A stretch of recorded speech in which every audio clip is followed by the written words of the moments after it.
beef short ribs. They used to be a cheap cut of meat and then they got trendy and expensive. Why? Because they're absolutely delicious. Today I'm going to show you 3 ways to cook beef short ribs. Easy, medium and hard, and make sure you stick around for the hard ones because they're my absolute favorite. So where does the short rib come from? Well, let me show you on my duck cow. So it can actually come from any of the following 3 primals: the rib, the plate, or the chuck. Back ribs will only ever come from the rib section, but short ribs that we're talking about today can come from any of those sections. They can also be called an English cut rather than a short rib as well, but English cut are usually only about 10 centimeters long. Thank you, duck.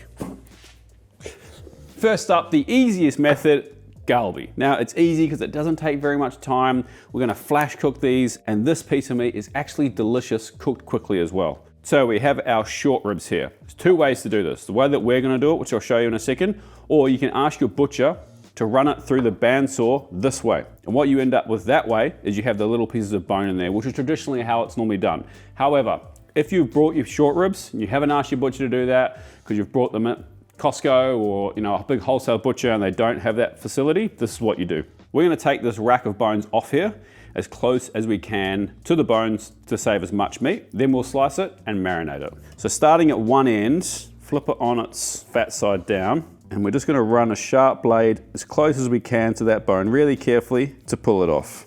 So you just follow that bone around.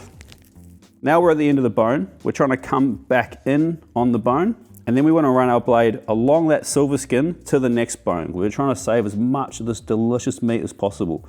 So be very careful, because there's only silver skin between that and your finger if your hand's under there. So keep your hand on the top, run your blade along until you find that next bone. So now we're at that next bone, same thing, down the side of it, then along and under, as close as we can to the bone. And at this point, it's actually easier to pull this first one off, just less to handle and worry about.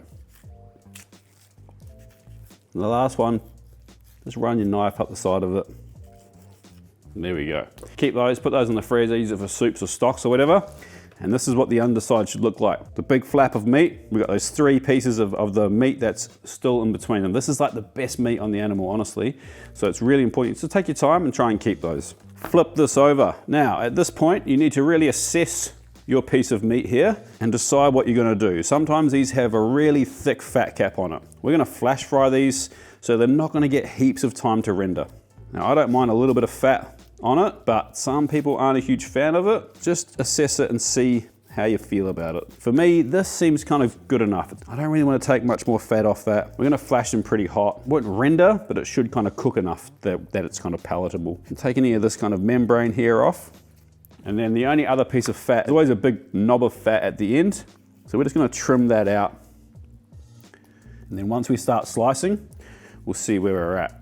So now to slice, we're gonna slice these around, they're not quite a centimeter thick. I want them fairly thin. So we've got strips just like that.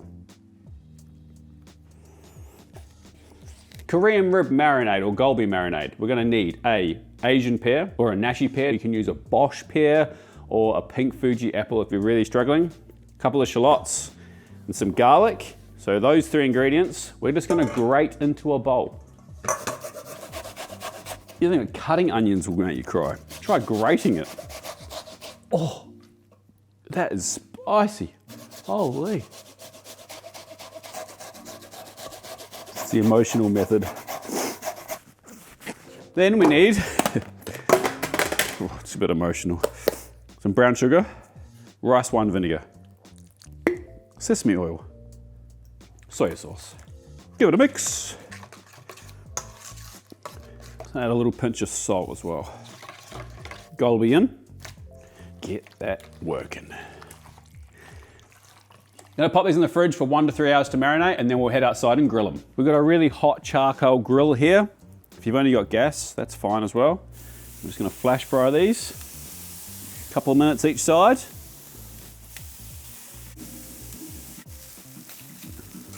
Stunning. Now, I'm gonna show you how I like to serve these.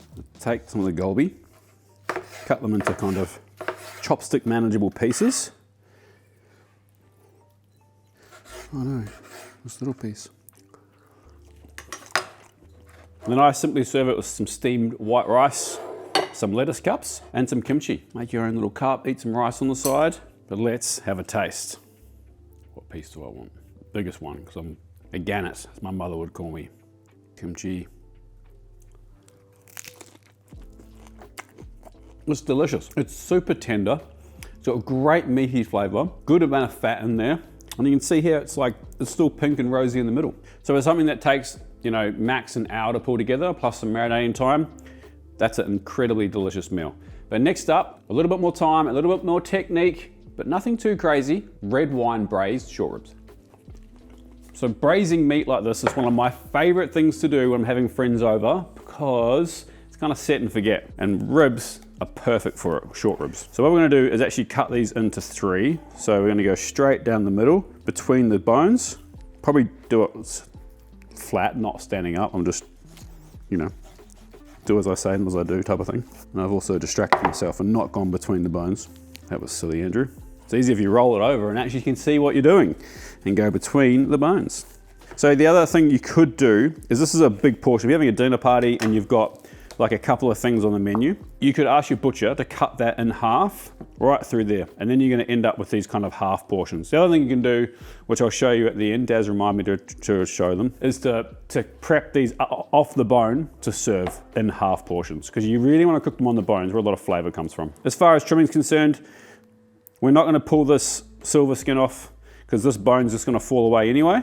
We can check the top, especially once we've cut them, and see how much fat we've got at the top. I'm comfortable with that. The only piece that's a bit concerning for me is this big knob here, but I'm prepared to leave, oh, my oven's hot enough, but I'm prepared to leave that there, because I don't want to, if you try and cut that out, you end up with a kind of a weird shape. So we'll just remember that and make sure it's rendered out by the time we're finished cooking. It's the same on this piece. There's this big piece of fat. Actually, on that one, I am going to trim it up a bit. So you can see here, there's this big piece of fat kind of here. So I'm just going to run my knife like that, and we'll get rid of that. It's going to save me dealing with it later. This piece, nah, I guess we're here now. Let's cut that off too. That's what you don't want. You don't want to lose any of that delicious meat. Anyway, let's season this with salt.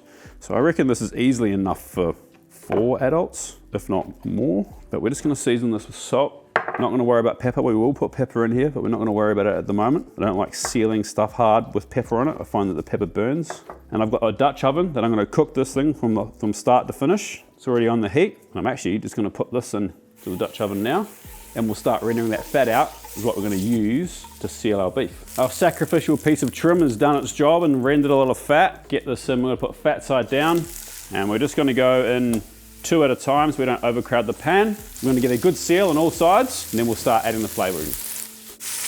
We got good color on our ribs. Out they come. In next, carrots and the onions. Now we've got some good color on our carrots and onions. We're going to add the celery and the garlic. And don't forget to like and subscribe if you got your hands on one of these things, and if you don't, link down below where you can get one. We're also going to add our tomato paste now. Stir that through. Our herbs, thyme, rosemary, and a bay leaf. And now the red wine. Red wine. You guys are probably too young to realize, remember that song. All right, we're just going to bring that to a simmer. Let it reduce a little bit, nothing crazy. We're going to add our beef back in. Stock goes over, and it goes in the oven. So I'm going to season this with a little bit of black pepper. Stir that through. Now we're going to add our beef back in. Time to add the stock. This is already warm a little bit. You don't really need to do it, but if it's too cold at the start, it just takes a while for it to come up to temp. So we're just going to add a cartouche to the top of this. What a cartouche does is it stops these bits that are poking out from drying out too much. I made it too small. Oh well, that'll do. Lid on, heat on high, bring it to a light simmer. There you go, oven's on 140 degrees, fan forced. I'm gonna check this after 3.5 hours, but it'll probably take 4 hours. So these have cooked for 4 hours.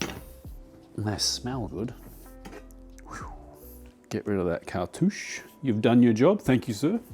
Let's have a little look-see. Oh yeah. Look at that jiggle. Okay, I'm just gonna pull them out. and then we'll portion them, and we'll just get the sauce skimmed and thickened slightly for our garnish. Stunning. So I'm just gonna skim the fat off the top of this. And you can go pretty aggressive with the skimming. Make sure there's no nuggies of meat left in there. No, we're good. So we're just gonna pass our braising liquid through a sieve or a fine chinois.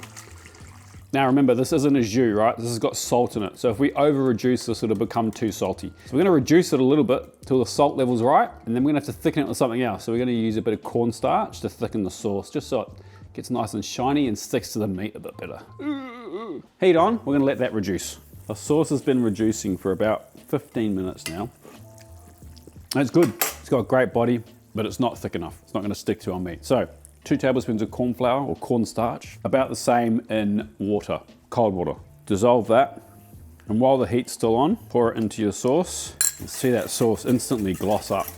That's what we're after. The good thing about using corn flour over a roux is that you can thicken your sauce without gluten. So if you've got any gluten-free people in the family, if you use a roux, you're gonna run into some issues. If you're using some gluten-free corn flour, make sure the one that you use is gluten-free.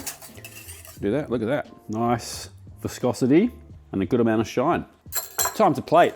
So a very classic garnish today, just some simple pomme puree, mashed potato. Pomme puree and mashed potato are technically slightly different. Let's just call it mash for the sake of the internet. Loving to correct people. Nice quenelle. I'd eat one of those by myself if that was my only course. If I'm eating a couple of courses, I'm probably not. So I've just taken that off the bone and then pull this piece off as well. So you got this part, oh, it's quite hot.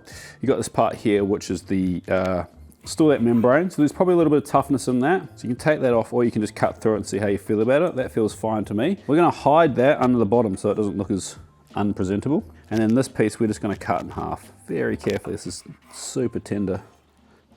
On that goes. Put that back for another portion. That's for the chef. Then just some buttered green beans. It's what we call tres classique. I used to have a chef that used to yell at me when stuff was on the rim. The rim of the plate is for the customer. You can really do this with whatever garnish you want. You could just do a nice salad, do potato salad, get that sauce on there and be generous with the sauce. You got a lot of sauce here for that amount of ribs. So, and whatever you do, if you don't use it all, do not throw that sauce away. This is gold. Needs one thing. Wait right there. A little bit of fresh chervil. Red wine braised short ribs. You don't even need a knife. I'm supposed to eat it with the mash and the beans, but I don't actually want that. I just want the meat. Rich, meaty, delicious. Stunning. Next up though, smoked Texas style ribs. One of my favorite pieces of protein of all time. So it's hard, not because it's particularly technical, but because of the equipment you need and the time it takes. So if you're using an offset smoker like I am today, you have to maintain that fire. Every 15, 20 minutes, you're stoking the fire, making sure it's kind of, it's at temperature. But smoking beef short ribs, Texas style, as far as barbecue is concerned, is actually one of the easiest things to smoke because it's really forgiving, these things. So this is how I like to do it. First of all, this membrane on the bottom, don't take it off. Score it and leave it on. That's gonna hold those together once they're cooked. If there's any scrappy bits, you can pull them off, but I wouldn't stress too much. The top side. On this side, that amount of fat is perfectly fine. On this side, we're getting a bit heavy, so we're just gonna take a little bit of this fat off, just so it can render down. Some people trim these right back and get the silver skin off underneath them. I honestly don't think it's necessary. If you've got any really excess large bits of fat, pull them off, tidy that up. You want your meat as aerodynamic as possible so you don't get any burnt bits. And this side's kind of not bad at all. I'm just gonna take this kind of scraggly bit off here, score the bottom. And that's it. As far as trimming is concerned, these things are ready to go. So, seasoning. We're gonna use a binder. You can use mustard, you can use a little bit of oil if you want, but I'm gonna go the Aaron Franklin style, bit of hot sauce. So we're gonna hot sauce them all over on both of them, and then we'll start applying our seasonings. And right on cue, a fly will come. And he's like, I'm gonna build an amazing outdoor kitchen in Queensland. That's a great idea. So now they're covered in hot sauce. We're gonna season these with salt first. What we call cooking salt in Australia, you call kosher salt in the States. Relatively liberally, big piece of meat, it can take it. Make sure you get all sides. You can also do this the night before, give it a bit of dry brining action. Now, coarse ground black pepper, I like to grind it myself. It might not be as consistent as you would if you brought ground black pepper, but I think the freshness of fresh ground spices makes up for the lack of consistency. Go pretty liberal with your pepper. That's also going to help you get a nice bark. The underside's not super important. Definitely season it, but wash my hands and then we'll go to the smoker. Let's get these things in and then I'll talk about temperature and time. So we're going to go with the thickest point towards the firebox. And I'm just going to stagger them. So I got the bigger one towards the front and the smaller one towards the back, just so we get better airflow. So I like to smoke my ribs kind of hot and fast, I guess you could call it. So I do about 135, 140 degrees. I like to hover the temperature of the smoker around there. Nice clean smoke. And I reckon they'll take 7 hours, but you can never tell. You can't put a time on this thing. What we're looking for is probe tenderness, not really kind of temperature in this case. We will talk about temperature later a bit, but keep your smoker 135, 140 degrees Celsius. We're gonna leave them for the first 4.5 hours, and then we'll come back and check them. Do not open this. If you're looking, you're not cooking. So it's been 5 hours now. I'm not gonna lie, it's a bit windy today, so the temperature's fluctuated more than it would on a perfect cook, but when do you ever have a perfect cook? But let's have a look. Woo! Okay, we're looking good. You can see here we're getting some good rendering of that fat there. Let's have a probe, see where we're at. Whew, okay, so we're pretty close as far as temperature is concerned. We're at 100 degrees already, and most importantly, the probe's going through that membrane nicely. That's a very fast cook if that's happened. So we're at 95 degrees, which is well over what we need. What's this guy at? That one feels a bit less here. That one's only at 90. So this is the thing about smoking. Sometimes it happens faster than you think. This for smaller one's actually not ready. This one that's closer to the fire, honestly, feels good. We've got a good set amount of bark there. I'm just concerned about this big lump of fat that we kind of want to render out more. So I'm gonna let it go for a bit longer. This one definitely needs to go a bit longer. I'm gonna bring this one to the forefront. Might flick around even. But overall, going well. I'm gonna probe that once more just to make sure I wasn't, yeah, no, we're only at 86, or sorry, 89. You're kind of looking for like 93 or so, but most importantly, when you probe it through that second membrane, it should push through like butter. We're not that far off. I honestly think we're only, this bigger one here is like an hour away. This guy, maybe an hour and a half. But I'm gonna watch them pretty closely now, give them a good spritz. I just want a bit more of that fat to render out. Maybe I should have cut it out at the start. Anyway, we'll come back in about half an hour and check them again. It's only been 6 hours in total, but this, I think these are ready. Oh, that's definitely ready. It just goes straight through that second membrane. Perfect. I mean, it's reading a temperature of 95, which is definitely enough. How's this back guy going?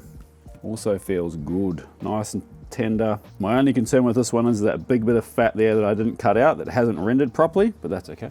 We can deal with that. I'm gonna pull them and rest them. Looking pretty good.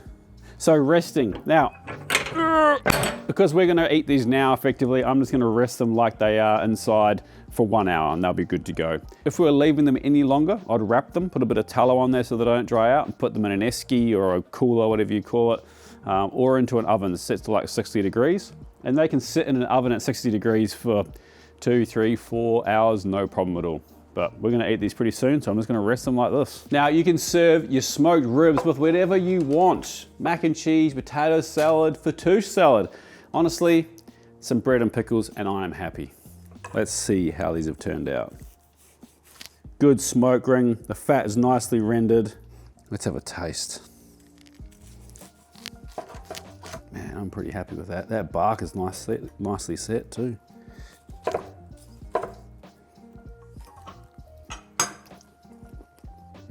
Great bark, lovely and moist, great smoke flavor.